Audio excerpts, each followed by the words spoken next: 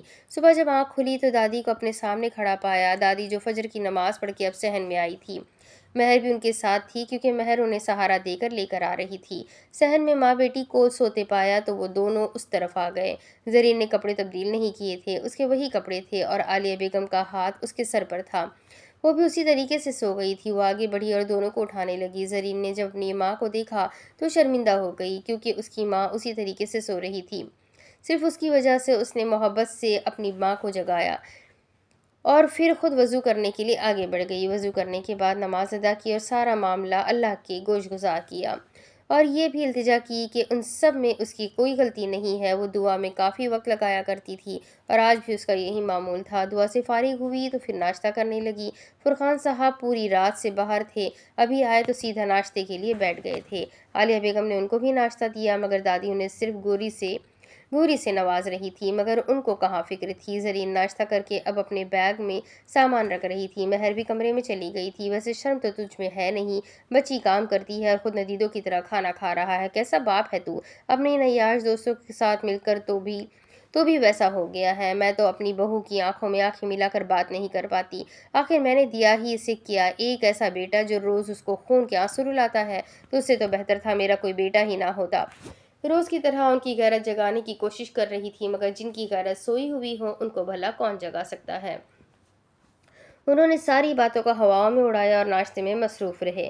دوسری طرف نوفل کے گھر کا حال دیکھا جائے تو پوری رات بے چین تھا۔ وہ اپنی بے چینی کی وجہ سمجھ نہیں پا رہا تھا، اسے غصہ آ رہا تھا، ویسا ہی تھا، اپنے لوگوں کے معاملے میں بہت حساس، مگر اس نے کبھی کھل کر اس چیز کا اظہار نہیں کیا تھا، یہاں تک کہ وہ مراد کے حوالے سے بھی کھل کر دوسروں کے سامنے یہ ظاہر نہیں کرتا تھا کہ وہ اس کے معاملے میں حساس ہے، مگر نہ جانے کہ اس لڑکی کے لیے اسے یہ کرنا تھا، اس نے کر دیا۔ اسے برا لگا تھا کہ وہ لڑکی اسے ذلیل کر رہی تھی، غلطی اس کی تھی بھی نہیں، پھر بھی اسے غصہ اس لڑکی پر آ رہا تھا جو اس کے سامنے تو اپنی ناگواری صحیح سے ظاہر کرتی تھی مگر دوسروں کے سامنے منہ پر تالا لگا کر چپ کر کے بیٹھی رہتی تھی۔ وہ چاہتا تھا کہ وہ اس لڑکے کو اچھی خاصی سنائے مگر وہ خاموش رہی۔ اس لڑکی نے اسے دھکا دیا اور جوس اس کے کپڑوں پر گرا دیا اور وہ اس کو تھپڑ مارنے والی تھی مگر پھر بھی وہ خاموش رہی۔ کیوں؟ اس کو حقیقت میں غصہ آ رہا تھا اور پوری رات اس کی بے چینی میں گزری تھی۔ وہ تیار ہو کر اب آئینے کے سامنے خود کو دیکھ رہا تھا، جب دروازہ کھلا اسے لگا تھا کہ مراد آیا ہے تو اس نے اس طرف نہیں دیکھا تھا، مگر کسی کی آواز پر ایک دم دروازے کی طرف دیکھنے لگا۔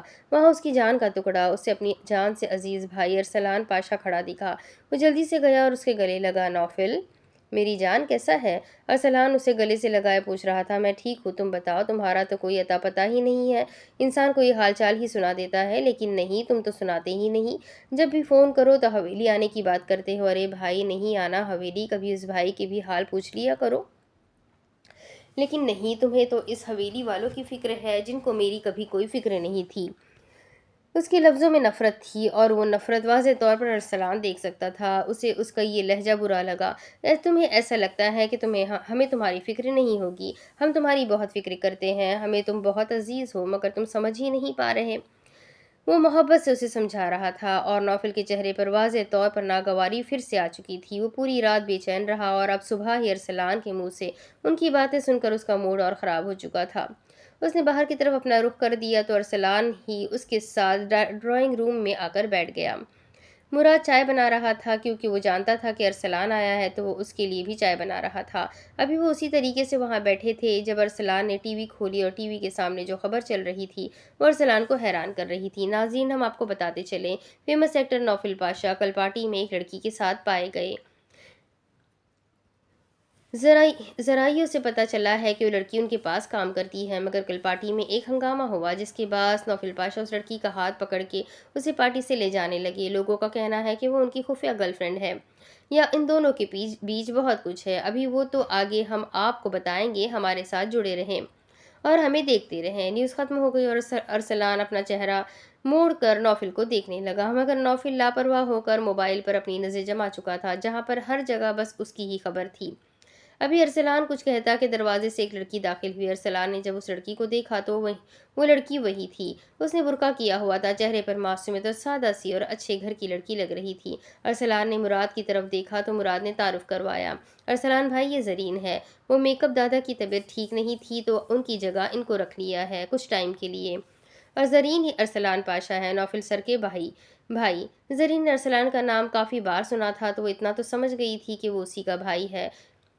آگے بڑھ کر سلام کرنے لگی تو ارسلان نے سلام کا جواب دیا۔ ارسلان نے زرین کو صوفے پہ بیٹھنے کا کہہ دیا تو زرین بھی ڈرتے ڈرتے بیٹھ گئی تھی، البتہ اس نے ایک نظر نوفل کو دیکھا تھا جو بس اپنے جوتوں کی طرف نظر جمائے ہوئے تھا، اور پھر کل کا پورا قصہ مراد بتا چکا تھا۔ ارسلان کو اچھا بھی لگا تھا اور اسے برا بھی لگ رہا تھا۔ اچھا اسے اس لیے لگا تھا کیونکہ نوفل کے اندر کسی اور کے لیے احساسات جاگ رہے تھے، اور برا اسے اس لڑکی کے لیے لگا تھا کیونکہ وہ بہت معصوم تھی اور اس کی کوئی غلطی نہیں تھی۔ آج ہر ٹی وی، نیوز چینل، اخبار، سوشل میڈیا، ہر جگہ بس ان کی خبر تھی۔ ارسلان نے زری کو اعتماد دلایا کہ اس کو کچھ نہیں کہا جائے گا کیونکہ اس کی کوئی غلطی نہیں ہے۔ زری کو بھی ارسلان کی بات سن کر تھوڑی تسلی ہوئی تھی کیونکہ سچ میں اس کی تو کوئی غلطی ہی نہیں تھی۔ ارسلان جانتا تھا کہ یہ بات زری جیسی لڑکی کے لیے چھوٹی نہیں تھی کیونکہ وہ ایک چھوٹے اور مڈل کلاس گھر سے تعلق رکھتی تھی جہاں پر اس بات کو پہاڑ کی طرح سمجھا جاتا ہے، اور اگر زری کی جگہ کوئی اور لڑکی ہوتی تو ابھی تو وہ ہواؤں میں خوشی سے اڑ رہی ہوتی کہ نوفل کے ساتھ اس کا نام لیا جا رہا ہے، مگر زری ان لوگوں میں نہیں تھی۔ نوفل وہاں پر مزید نہیں بیٹھ سکا اور پھر شوٹنگ کے لیے جانے لگا۔ ارسلان نے کہہ دیا کہ میں یہیں پر ہی ہوں اور تمہاری بھابھی بھی آ جائے گی تھوڑی دیر میں۔ نوفل نے محض ہاں میں سر ہلایا اور پھر وہاں سے مراد اور زری کو لے کے جانے لگا، اور ارسلان پیچھے بس نوفل کے بارے میں سوچتا رہ گیا۔ امی، آپ ایسا کیوں کر رہی ہیں؟ آپ جانتی ہیں میں نے ہمیشہ ارسلان بھائی کو اور نوفل بھائی کو اپنا بھائی سمجھا ہے۔ پہلے آپ ارسلان بھائی کے ساتھ میرے رشتے کا سوچ رہی تھی، مگر انہوں نے شادی کر لی تو آپ نے گھر میں 3 دن روٹھنے کا ماحول بنا کر رکھا تھا، اور اب آپ نوفل بھائی کی باری میں ایسا کر رہی ہے۔ آپ کو سمجھ کیوں نہیں آتا؟ آپ جیسا سوچ رہی ہے ویسا نہیں ہو سکتا۔ نوفل بھائی کبھی بھی خاندان میں یا گھر میں شادی نہیں کریں گے۔ آپ جانتی ہیں وہ تو اس حویلی میں آنا بھی پسند نہیں کرتے، تو حویلی کی لڑکی سے شادی کیوں کریں گے؟ اور ویسے بھی مجھے نہیں کہیں گی امی پلیز۔ آبرو اپنی ماں کو بس سمجھاتی رہی، مگر اس کی ماں نے تو فیصلہ کر لیا تھا کہ وہ کیسے بھی کر کے نوفل کو اپنی آبرو کے لیے منع کر رہے گی۔ ابھی وہ مزید کچھ کہتے کہ باہر سے زور سے چلانے کی آوازیں آ رہی تھی۔ وہ ماں بیٹی گھبراتے ہوئے باہر کی طرف نکلے تو ڈرائنگ روم میں سب موجود تھے۔ سامنے ٹی وی چل رہی تھی جس میں کوئی خبر دکھائی جا رہی تھی۔ دیکھا آپ نے، میں نے کہا تھا نا، یہ وہاں جا کر ضرور کسی لڑکی کو پسند کر کے ہمارے سر پر ایک دن مسلط کر دے گا، جیسے ارسلان نے کیا۔ آپ خود بتائیں بھابھی جان، اگر اپنے گھر کی لڑکیاں خود ہے تو کیا ہمارے خاندان میں باہر شادی کی جاتی ہے؟ بالکل بھی نہیں۔ جب خاندان میں کوئی بھی لڑکی نہ بچے پھر مجبور ہو کر باہر سے کی جاتی ہے، مگر یہاں خاندان میں لڑکیاں موجود ہیں اور خاندان کے بیٹے باہر سے شادیاں کر رہے ہیں۔ آج تو خبر چلی ہے، کل ہمیں فون کر کے بولے گا میں نے تو یہاں شادی کر لی، جو کرنا ہے کر لے۔ دیکھے بھابھی جان، آپ اچھے طریقے سے جانتی ہیں ارسلان کی باری میں بھی میں نے اپنی انابیہ کی بات کی تھی، مگر تب میں پھر بھی چپ ہو گئی تھی کیونکہ ارسلان شادی کر چکا تھا، اور اسمارا بالکل ایسی لڑکی آپ لوگوں کو لگی جیسے سردار حویلی کی بہو کو ہونا چاہیے تھا۔ مگر کیا کمی ہے میری انابیہ میں؟ کیا وہ سردار حویلی کی بہو بننے کے لائق نہیں ہے؟ بتائیں مجھے بھابھی جان۔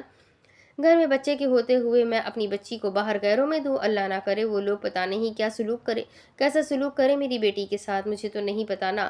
میں پہلے کہہ چکی ہوں، میری بیٹی کی شادی ہوگی تو خاندان میں ہوگی، ورنہ میری بیٹی کی شادی میں کہیں بھی نہیں کروں گی۔ تنزیلہ بیگم نے اپنا داؤ کھیل لیا تھا، اب ان کو پوری طریقے سے تسلی تھی کہ جو انہوں نے کہا ہے ویسا ہی ہوگا، مگر ابھی زبیدہ بیگم باقی تھی۔ نوفل کی اس گھر میں اگر کسی سے بات چیت ہوتی تھی تو وہ اس کی ماں، اس کا بھائی، اس کی بھابھی، اور تھوڑی سی بات پھوپھو سے اور ان کی بیٹی آبرو سے ہوتی تھی۔ آبرو اسے بھائی کہتی تھی اور وہ بالکل اسے اپنی بہن سمجھتا تھا۔ بھابھی، کیا چھوٹی بھابھی کو یہ چیز نہیں پتا کہ آپ انابیہ کی بات نوفل سے کر چکی ہے؟ اور نوفل نے صاف طور پر انکار کر دیا ہے کہ میں تو انابیہ کو بہن سمجھتا ہوں اور میں مر جاؤں گا مگر انابیہ سے شادی نہیں کروں گا۔ کیا یہ بات آپ نے انہیں نہیں بتائی؟ وہ چہرے پر طنز یا مسکراہٹ سے زبیدہ بیگم کو دیکھ رہی تھی۔